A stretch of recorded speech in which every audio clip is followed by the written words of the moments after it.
আসসালামু আলাইকুম, আমার চ্যানেলে আপনাদের সবাইকে আন্তরিক শুভেচ্ছা ও স্বাগতম। আজকের ভিডিওতে আমি আপনাদের সাথে শেয়ার করব আমি রমজানের প্রথম দিন কিভাবে ইফতার বানিয়েছি। আশা করি এটি আপনাদের উপকারে আসবে এবং পবিত্র মাসের আয়োজনকে আরও সুন্দর করে তুলবে। তো আমি প্যান বসিয়েছি, যেখানে আমি গরম মশলা দিয়েছি, তেজপাতা এবং পেঁয়াজ দিয়ে ভাজতে থাকবো। তারপর এখানে আদা রসুন বাটা দিয়ে দিব 1 চামচ করে। তারপর এখানে যাবতীয় মশলা যেমন ধনে গুঁড়া, জিরার গুঁড়া, পাঁচফোড়ন, মরিচ এবং হলুদের গুঁড়ো দিয়ে আমরা ভাজতে থাকব। তো এখানে ম্যাশ করা আলু আমি দিয়ে দিব। এখানে আমাদের সিদ্ধ করা ছোলা দিয়ে দিব।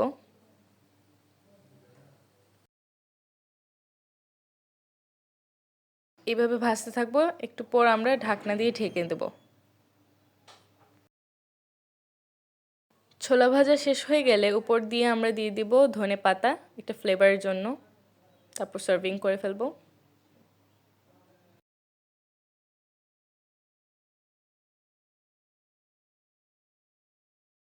তো এখানে একটি প্যানে গরম তেলের মাঝে আমি চিকেনগুলি দিয়ে দিয়েছি। চিকেনগুলিকে ভাজতে থাকবো।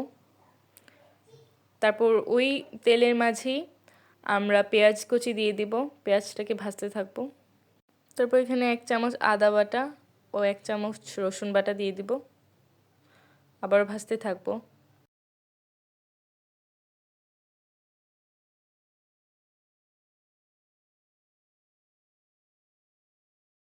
তো আমি তেহারি বানাচ্ছি, তাই আমি তেহারি মশলা ইউজ করে ফেলতেছি ইনস্ট্যান্ট।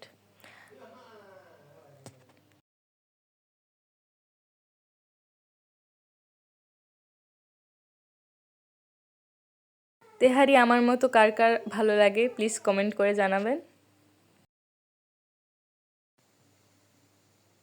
আমাদের মশলা ভাজা শেষ হয়ে গেলে উপর থেকে পোলাওয়ের চাল দিয়ে দেব।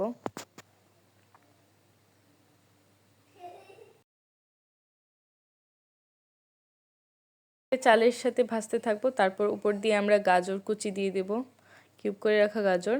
আর এখানে উপর দিয়ে মরিচ দিয়ে দেব। তারপর ভাজা চিকেনগুলিকে দিয়ে দিব।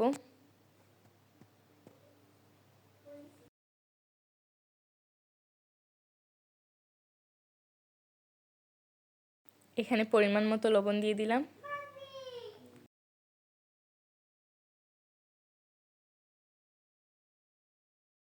তারপর উপর দিয়ে গরম পানি দিয়ে দিলাম, দিয়ে আবার নাড়তে থাকবো। পরে ঢাকনা দিয়ে ঢেকে দেব। তারপর উপর দিয়ে আমি তেজপাতা দিয়ে দিয়েছি। আমাদের প্রায় হয়ে আসছে, আবারও নেড়ে চেড়ে দিব, মিক্স করব পুরোটা। তারপর আমি ইউজ করব কেওড়া জল।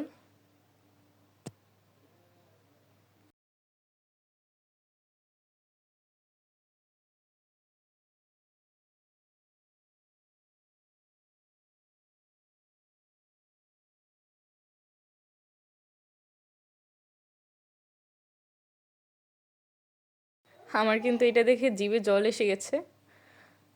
তো আমি আবার সার্ভিং করে ফেলবো তেহারিটা। খুব সুন্দর না? তো এখানে আমার আরেকটা ফেভারিট ডিশ বানাবো। এখানে মসুরের ডালটাকে আমি পেস্ট করেছি, তার উপরে দিয়েছি পেঁয়াজ, তারপর ধনে পাতা, হলুদ, মরিচের গুঁড়ো, লবণ দিয়ে ভালো করে মিক্স করে ফেলবো আর পাকোড়াগুলোকে বানিয়ে ফেলবো।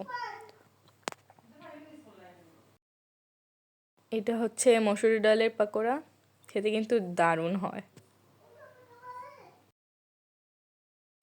তারপর এখানে বেসনের গুঁড়ো দিয়ে দিচ্ছি, তার উপরে আমরা মরিচের গুঁড়ো, ধনে গুঁড়ো, লবণ এবং পাঁচফোড়ন দিয়ে মরিচের গুঁড়ো দিয়ে মিক্স করে ফেলবো।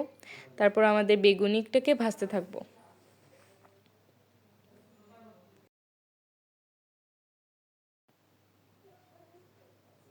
এখন হচ্ছে সার্ভিংয়ের পালা।